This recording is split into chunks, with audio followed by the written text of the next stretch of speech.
Good morning students. आज हम लोग पिछली वाली परिभाषाओं से आगे पढ़ेंगे। मैं रिवाइज कर रहा हूँ पिछली वाली क्लास को। हमने पिछली क्लास में कुछ परिभाषाएं पढ़ी थी जिनमें ओम का नियम था, प्रतिरोध की परिभाषा थी, चालकत्व की परिभाषा थी और विशिष्ट प्रतिरोध की परिभाषा थी। उन दोनों परिभाषाओं को मैं रिवाइज करने जा रहा हूँ कि चालकत्व क्या था, प्रतिरोध का व्युत्क्रम क्या कहलाता है, चालकता। फिर हमने एक संबंध निकाला था कि किसी तार का जो प्रतिरोध है वो तार की लंबाई L के समानुपाती और अनुप्रस्थ काट क्षेत्रफल के व्युत्क्रमानुपाती होता है। इन दोनों संबंध से हमने एक फॉर्मूला व्युत्पन्न किया था रो का, जिसको मैंने क्या कहा था, विशिष्ट प्रतिरोध या प्रतिरोधकता। ओके, मैं दो फॉर्मूले जो पहले से डिफाइन कर चुका हूं वो कौन से हैं कि जो चालकता होती है वो होती है 1/R, चालकता 1/प्रतिरोध। इसको मैं इस तरह भी कह सकता हूं कि R बराबर 1/C, R बराबर 1/C, इतना भी कह सकता हूं। एक हमने पढ़ा था विशिष्ट प्रतिरोध या प्रतिरोधकता का फॉर्मूला, वो था हमारा रो बराबर R डॉट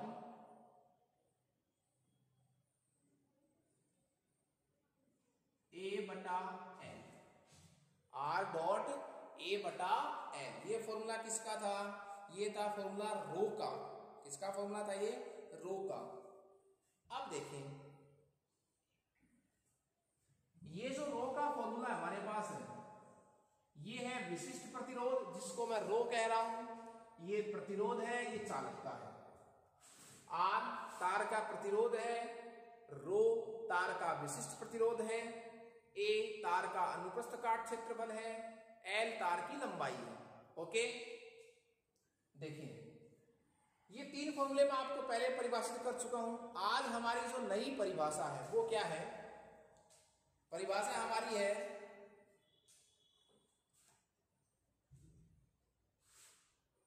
3 नंबर, विशिष्ट चालकता। विशिष्ट चालकता, जिसको मैं डिनोट करूंगा कप्पा से। इसको मैं क्या कह सकता हूं? कप्पा। विशिष्ट चालकता कप्पा। देखिए सिंपल सी डेफिनेशन है। हमने चालकता को क्या कहा था? प्रतिरोध का व्युत्क्रम चालकता कहलाती है। तो विशिष्ट चालकता किसको कहेंगे? विशिष्ट प्रतिरोध का व्युत्क्रम क्या कहलाएगी? विशिष्ट चालकता। क्लियर है? हमने चालकता को क्या कहा था? 1/प्रतिरोध। विशिष्ट चालकता को क्या कहेंगे? 1/विशिष्ट प्रतिरोध। ओके, तो इसकी क्या डेफिनेशन हो जाएगी?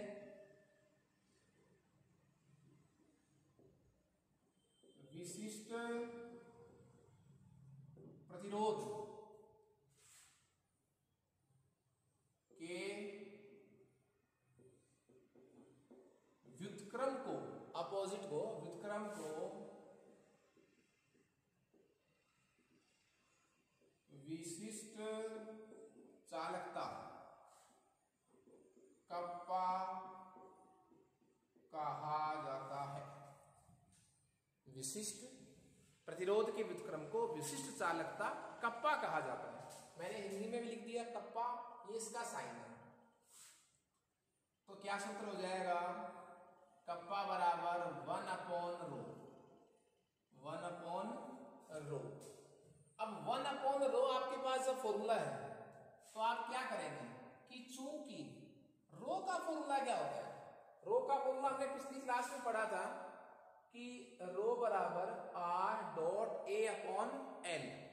तो ये होता है रो R डॉट A/L।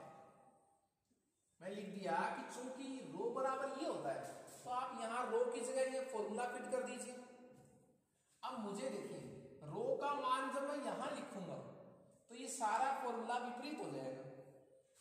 कप्पा देखिए 1/, फॉर्मूला रखिए आप, R मैंने रो की जगह ये फॉर्मूला रख दिया है। अब ये एल कहाँ है बोलिए, नीचे तो ये ऊपर चला जाएगा, तो इसको मैं कैसे लिख सकता हूं, कप्पा बराबर 1/r डॉट एल ऊपर L/A। कोई दिक्कत नहीं है। ये हमारे पास एक फॉर्मूला आ गया किसका, कप्पा का।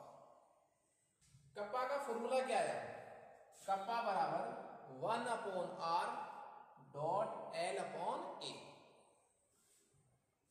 ये फॉर्मूला कहां से मैंने डिराइव किया है कि मैंने कप्पा की परिभाषा लिखी थी कि विशिष्ट प्रतिरोध के व्युत्क्रम को विशिष्ट चालकता कहा जाता है। तो 1/रो, रो की जगह मैंने ये फॉर्मूला फिट किया, इस तरह फॉर्मूला रखा, इसको अरेंज किया, तो फॉर्मूला क्या है हमारे पास, कप्पा बराबर 1/रो डॉट L/A। देखिए ये फॉर्मूला आया किसका, कप्पा का। ये तो कप्पा का फॉर्मूला हो गया। कप्पा के फॉर्मूले का मतलब विशिष्ट चालकता का फॉर्मूला। न्यूमेरिकल्स में कई बार विशिष्ट चालकता को सिर्फ चालकता भी लिखा जाता है, तो आप उस चालकता का मात्रक देखकर ये पता लगा सकते हैं कि ये रियल में चालकता है या विशिष्ट चालकता है। क्लियर है? कहने का मेरा मतलब ये हुआ कि जब आपको ये कहा जाए कि चालकता का मान, तो चालकता की जो वैल्यू दी जाती है उस वैल्यू के आगे जो यूनिट लिखी जाती है उसको देखकर आप ये बताएंगे कि ये चालकता का मान है या विशिष्ट चालकता का मान है। तो मेरे पास जो फॉर्मूला था विशिष्ट चालकता का, मैं इस फॉर्मूले के अकॉर्डिंग इसका मात्रक भी डिराइव कर सकता हूं। मात्रक कैसे लिखा जाएगा देखिए आप, 1/रो r, 1/r। r का मात्रक क्या है, ओम। r का मात्रक क्या है, ओम डॉट l, l क्या है लंबाई, a क्या है अनुप्रस्थ काट क्षेत्रफल। तो लंबाई का मात्रक मैं ले लूं मीटर बटा, a का मतलब क्या हुआ, मीटर स्क्वायर क्षेत्रफल, मीटर स्क्वायर। मीटर से मीटर कट गया एक, तो देखिए क्या आ गया मात्रक, ओम भी ऊपर चला जाएगा, ohm inverse metre inverse. Metre की जगह आप सेंटीमीटर भी ले सकते हैं, कोई दिक्कत नहीं। इसको मैं ऐसे भी लिख सकता हूं, ओम इनवर्स मीटर इनवर्स। इसको मैं ऐसे भी लिख सकता हूं, ओम इनवर्स सेंटीमीटर इनवर्स, कोई दिक्कत नहीं है। ओम इनवर्स का मतलब क्या होता है, महो, तो महो मीटर इनवर्स भी लिख सकता हूं। ओम इनवर्स का मतलब क्या होता है, सीमेन भी होता है। सीमेन क्या होता है, चालकता का ऐसा ही मात्रक 1/रो। तो ओम इनवर्स की जगह क्या लिख सकता हूं मैं, सीमेन भी लिख सकता हूं। तो सीमेन सेंटीमीटर इनवर्स हो जा सकता है या सीमेन मीटर इनवर्स भी हो सकता है। किसका मात्रक, विशिष्ट चालकता का मात्रक। क्लियर है? मात्रक को आप फॉर्मूले से ही निकालना ज्यादा जो है वो आप उचित मानिए। देखिए मैं यहां से विशिष्ट चालकता की एक परिभाषा और निकाल सकता हूं। विशिष्ट चालकता की एक परिभाषा और निकाल सकता हूं मैं यहां से, और वो परिभाषा क्या है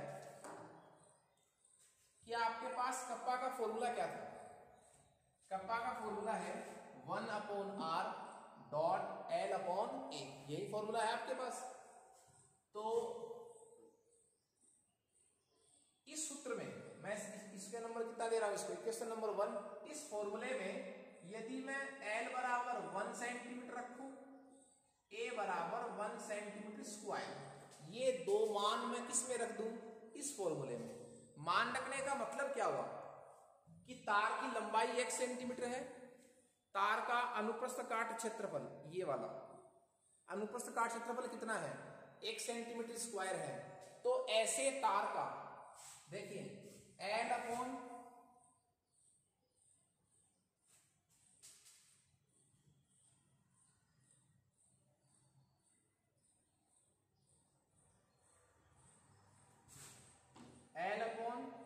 L बराबर कितना रख दिया मैंने, 1 सेंटीमीटर। A बराबर कितना रख दिया, 1 सेंटीमीटर स्क्वायर रख दिया, कोई दिक्कत नहीं है। दूसरी बात, ये दोनों मान रखूंगा मैं, तो 1/r की जगह क्या लिख सकता हूं, 1/r की जगह क्या लिख सकता हूं, c। तो 1/r की जगह मैं क्या रख दूंगा, c। ये तीन चीजें जब मैं इस सूत्र में रखूंगा तो मान क्या आएगा आपके पास, मान आएगा कप्पा बराबर c, कप्पा बराबर c। इस सूत्र में ये वाली वैल्यू रखूंगा। मैंने तार की लंबाई 1 सेंटीमीटर मानी है, तार का अनुप्रस्थ काट क्षेत्रफल 1 सेंटीमीटर स्क्वायर माना है, और 1/r की जगह क्या लिख सकता हूं मैं, चालकता c। ये c क्या है, चालकता, कंडक्टेंस है। तो ये मान रखूंगा तो इससे क्या आएगा, समीकरण 1 से आपके पास ये समीकरण प्राप्त होगा, समीकरण नंबर 2। देखिए कप्पा क्या है, कप्पा है विशिष्ट चालकता,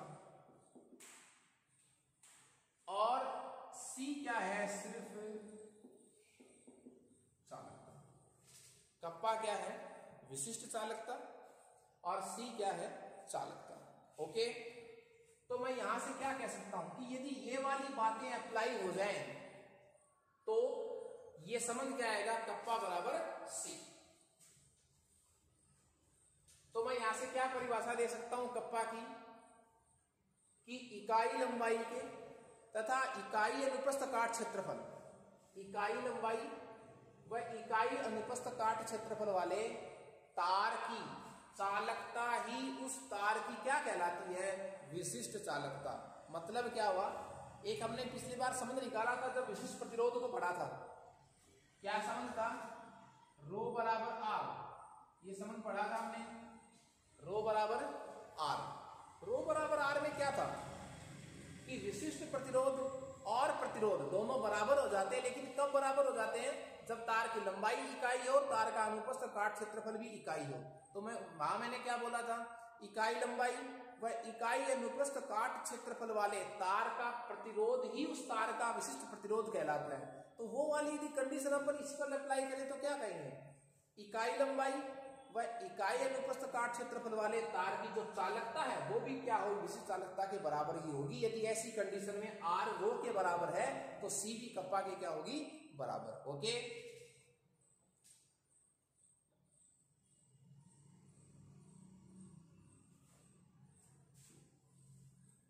विशिष्ट चालकता की परिभाषा के बाद हम परिभाषा की तरफ चल रहे हैं, सेल स्थिरांक।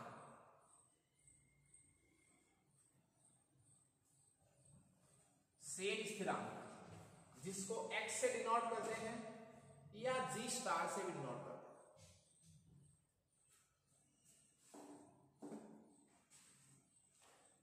देखिए नेक्स्ट जो डेफिनेशन है वो है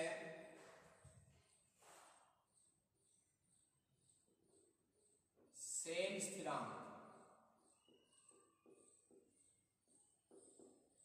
सेल स्थिरांक नेक्स्ट डेफिनेशन हमारे पास है, जिसको मैं x से भी डिनोट कर सकता हूं और g स्टार से भी रिप्रेजेंट कर सकता हूं। सेल स्थिरांक क्या है, देखिए सेल में उपस्थित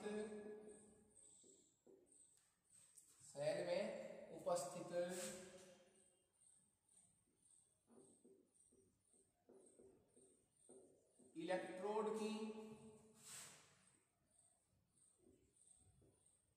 लंबाई L, किसी सेल में उपस्थित इलेक्ट्रोड का मतलब क्या हुआ, छड़। इलेक्ट्रोड की लंबाई L तथा इलेक्ट्रोड के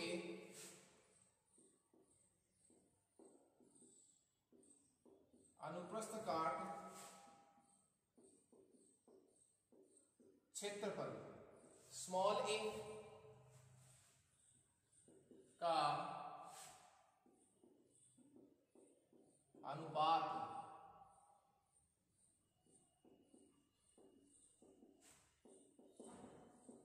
सेल स्थिरांक कहलाता है। उपस्थित इलेक्ट्रोड की लंबाई L तथा इलेक्ट्रोड के अनुप्रस्थ काट क्षेत्रफल A का अनुपात सेल का क्या कहलाता है? सेल स्थिरांक कहलाता है। तो मैं क्या कहूंगा, x बराबर L अपॉन A, x बराबर L अपॉन A। देखिए L का मतलब क्या हुआ, जैसे मान लीजिए मीटर है तो A का क्या हो जाएगा मीटर स्क्वायर, आप सेंटीमीटर भी ले सकते हैं, तो आंसर आ जाएगा मीटर का इनवर्स। वो चाहे आप सेंटीमीटर का इनवर्स लिखिए चाहे मीटर का इनवर्स लिखिए, कहने का मेरा मतलब क्या हुआ, लंबाई का इनवर्स होगा सेल का क्या, सेल स्थिरांक। सेल का सेल स्थिरांक जो है वो निश्चित होता है। मान लीजिए आपने सेल बनाया, सेल में एक छड़ होती है एनोड की, एक छड़ होती है कैथोड की, दो छड़ आप लोगों ने डाली है, छड़ वही है, आपने सॉल्यूशन चेंज किया है, तो किसी भी सेल का सेल स्थिरांक जो है वो निश्चित होता है, आप सॉल्यूशन कितनी बार भी उसमें चेंज कीजिए। क्यों? क्योंकि जो सेल का सेल स्थिरांक होता है वो सेल में पड़ी हुई छड़ों की लंबाई L और उसके अनुप्रस्थ काट क्षेत्रफल A पर डिपेंड करता है, सॉल्यूशन पर डिपेंड नहीं करता है। ओके, तो ये था। अब देखिए आप, मैं इस सेल स्थिरांक को यदि इन्वॉल्व करूं तो एक नया फॉर्मूला ला सकता हूं मैं, किसका, विशिष्ट चालकता का। वो फॉर्मूला क्या होगा,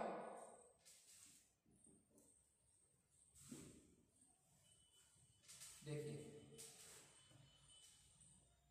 आपने भी एक फॉर्मूला लिखा था, कप्पा बराबर 1/r dot L upon T,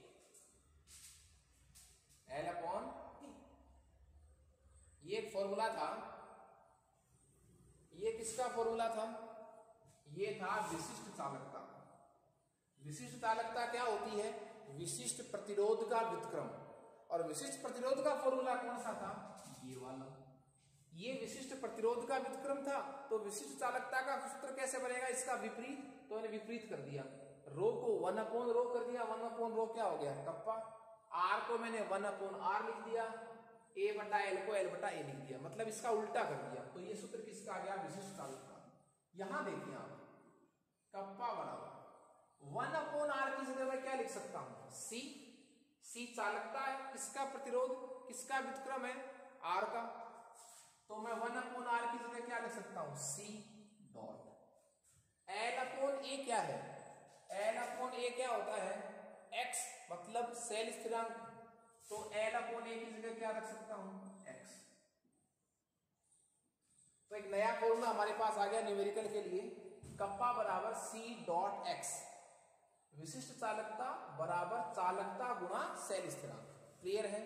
और देखिए मैं इस C की जगह क्या लिख सकता हूं, 1/r, तो कप्पा बराबर x बटा r, कप्पा बराबर एक सूत्र क्या आ गया, x बटा r।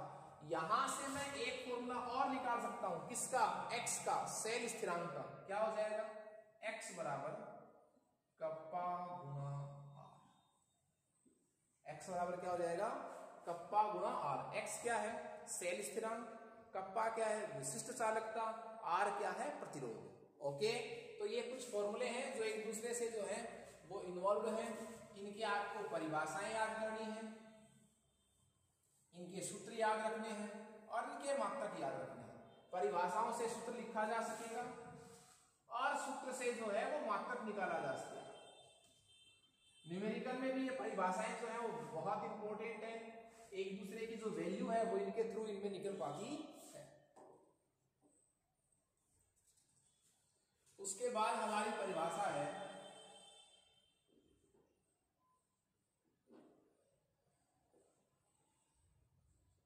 मोलर चालकता,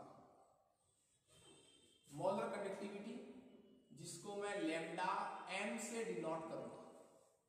किससे डिनोट करूंगा मैं, लैम्डा m से डिनोट करूंगा, किसको, मोलर चालकता को। एक तो हम मोलर चालकता को पढ़ेंगे, एक हम तुल्यांकी चालकता को पढ़ेंगे। दो परिभाषाएं, दोनों न्यूमेरिकल के लिए बहुत अच्छे फॉर्मूले हैं, 2-3 साल पहले बोर्ड के एग्जाम में भी आए हैं। इसकी परिभाषा को समझिए आप, किसी पदार्थ की किसी पदार्थ के 1 मोल को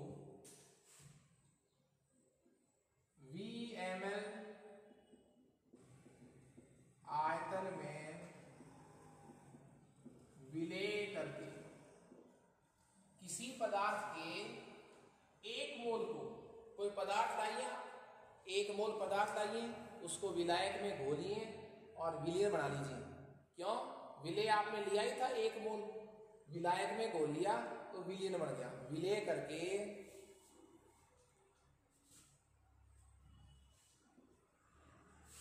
1 सेंटीमीटर की दूरी पर, 1 सेंटीमीटर की दूरी पर रखे गए 2 समानांतर, 1 सेंटीमीटर की दूरी पर रखे गए 2 समानांतर इलेक्ट्रोडों, समानांतर इलेक्ट्रोडों के मध्य रखने पर किसी पदार्थ के 1 मोल को VmL आयतन में विलय करके आपने विलीन बना लिया। उस विलीन को रखना कहाँ है, किसमें भरना है? ऐसे पात्र में भरना है जहां 1 सेंटीमीटर की दूरी पर 2 समानांतर इलेक्ट्रोड रखे गए हैं, 2 छड़े रखी गई। एक पात्र है, पात्र में 2 छड़े हैं, छड़ों के बीच की दूरी 1 सेंटीमीटर है, इकाई लंबाई भी मान सकते हैं। और उनके मध्य आपने क्या रखा है? ऐसा सॉल्यूशन रखा है जिसको आपने 1 मोल पदार्थ को विलायक में घोलकर जो आपने क्या बनाया, विलीन बनाया है। रखने पर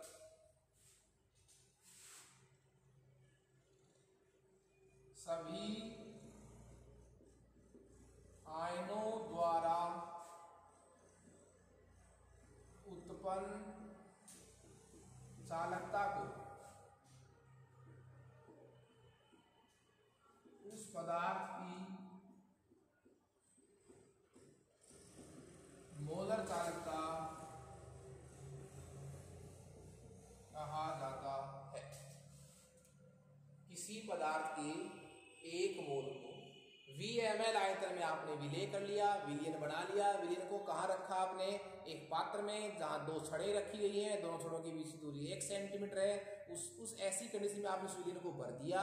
विलयन जब भरेंगे तो आयन बनेंगे, आयनों का वियोजन होगा। उसमें जितने आयन बनेंगे, किसके आयन बन रहे हैं? पदार्थ के, जो कितना था 1 मोल, उसके जितने भी आयन बन रहे हैं उन सभी आयनों द्वारा जो चालकता उत्पन्न होगी, उस चालकता को उस 1 मोल पदार्थ की क्या बोला जाएगा? मोलर चालकता बोला जाएगा। इसके लिए देखिए मैं आपके पास एक फॉर्मूला कह सकता हूं, और फॉर्मूला क्या है? सूत्र के अकॉर्डिंग कि लैम्डा m बराबर कप्पा बटा सी। लैम्डा m बराबर क्या है? कप्पा बटा सी। लैम्डा m है मोलर चालकता, कप्पा क्या है? विशिष्ट चालकता, सी क्या है? सांद्रता। और सांद्रता किसमें ली गई पता है क्या आपको? सी लिया गया है मोल प्रति लीटर में। सी किसमें लिया गया है? मोल प्रति लीटर में। कोई दिक्कत नहीं है। अब देखिए सी जो है, मैं इस फॉर्मूले में सी क्या लिया गया है? मोल प्रति लीटर। मैं 1 लीटर को ऐसा लिख सकता हूं 1000 सेंटीमीटर क्यूब। कोई दिक्कत नहीं यहां तक। मैं आपको ये कह रहा हूं कि लैम्डा m के फॉर्मूले में लैम्डा m बराबर है कप्पा बटा सी। कप्पा क्या है? मोलर चालकता, सॉरी विशिष्ट चालकता। सी सांद्रता है। विशिष्ट चालकता का मात्रक लिख देंगे। यहां सी जो है वो क्या है? वो है मोल प्रति लीटर में सांद्रता। मोल को तो कोई दिक्कत नहीं, जो लीटर है उसको कन्वर्ट कर रहे हैं अपन किसमें? 1 लीटर में होते हैं 1000 सेंटीमीटर क्यूब। तो ये राशि अपन इसमें लिखेंगे तो क्या हो जाएगा? देखो लैम्डा m बराबर कप्पा, सी की जगह क्या लिखूं? सी की जगह क्या लिखूंगा? सांद्रता। और सी क्या है? देखो मोल बटा लीटर, मोल प्रति लीटर। लीटर कहां चला जाएगा? ऊपर, तो 1000 कहां जाएंगे? ऊपर। ठीक है, सेंटीमीटर क्यूब भी कहा है, ऊपर नीचे आएंगे तो किस में हो जाएंगे, सेंटीमीटर क्यूब, कोई दिक्कत नहीं है। तो मैं इसको ऐसे लिख सकता हूं कि कप्पा गुना 1000। अब ये क्या रह गया, अब जो सांद्रता है, क्या करने के बाद सांद्रता को मोल प्रति लीटर में थी, उसको मैंने लीटर को किस में चेंज कर दिया, 1000 सेंटीमीटर क्यूब। तो अब क्या लिख सकता हूं कि 1 लीटर बराबर क्या हो जाएगा, हो जाएगा सांद्रता किसमें, अब है मोल प्रति सेंटीमीटर क्यूब में। पहले थी मोल प्रति लीटर में, लीटर को मैंने चेंज कर दिया, तो अब सांद्रता किसमें बढ़ गई, मोल प्रति सेंटीमीटर क्यूब। क्लियर है। तो कप्पा गुना 1000 बटा सी, सी किसमें है, सी है मोल प्रति सेंटीमीटर क्यूब। ये फॉर्मूला आपको याद रखना है, न्यूमेरिकल के लिए बहुत अच्छा फॉर्मूला है। कप्पा की वैल्यू विशिष्ट लगता है, 1000 में कोई दिक्कत है नहीं, सी किसमें है, मोल प्रति सेंटीमीटर क्यूब। ओके, अब हम इसका मात्रक लिखना चाहेंगे। अब इसमें इसका क्या लिखना चाहते हैं, इसका मात्रक लिखना चाहते हैं। तो देखिए इसका मात्रक कहां से लिखेंगे, इसके फॉर्मूले से लिखेंगे। तो कप्पा का मात्रक क्या हो जाएगा, ओम, कप्पा का मात्रक हो जाएगा ओम इनवर्स सेंटीमीटर इनवर्स। ये कप्पा का मात्रक है, 1000 का कोई मात्रक है नहीं। सी क्या है, मोल प्रति सेंटीमीटर क्यूब, तो बटा मोल प्रति सेंटीमीटर क्यूब। देखिए ओम रह गया ऊपर, ये मोल भी ऊपर ले जाओ, मोल इनवर्स, मैंने ये भी लिख दिया, ये भी लिख दिया। अब देखो एक कट गया, कितने बच गए, 2, इसको ऊपर ले जाओ तो सेंटीमीटर प्लस के हो जाएंगे स्क्वायर। ये किसका मात्रक हो गया, ये हो गया मोलर चालकता का। किसका मात्रक हो गया, मोलर चालकता।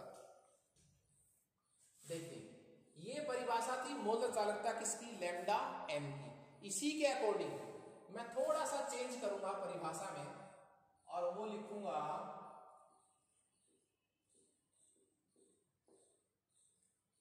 तुल्यांक की चालकता। इसमें लिखूंगा तुल्यांक की चालकता, लैम्डा इक्विवेलेंट, लैम्डा इक्विवेलेंट तुल्यांक किसी पदार्थ के।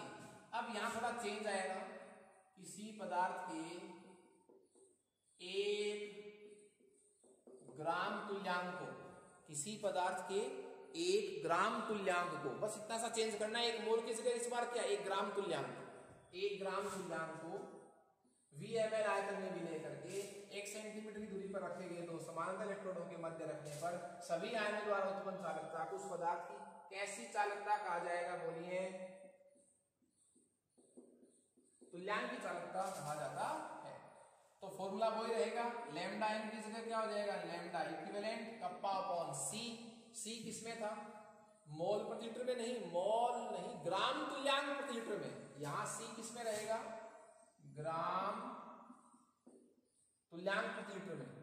तो कुछ नहीं है, बस यहां सी क्या रह जाएगा, ग्राम तुल्यांक प्रति लीटर। वो लीटर की तरह अपन इसमें चेंज करेंगे, बस आपको मोल की जगह क्या चेंज करना है, ग्राम तुल्यांक। तो इसका मात्रक क्या आ जाएगा, लैम्डा इक्विवेलेंट का मात्रक आ जाएगा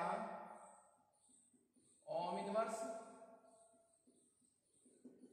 ग्राम तुल्यांक इनवर्स सेंटीमीटर स्क्वायर। कुछ नहीं है, जब मोलर चालकता होती है तो अपन सांद्रता मोलरता में लेते हैं, और जब वो तुल्यांक की चालकता होती है तो हम सांद्रता को किस में लेते हैं, बोलिए, नॉर्मलता में लेते हैं।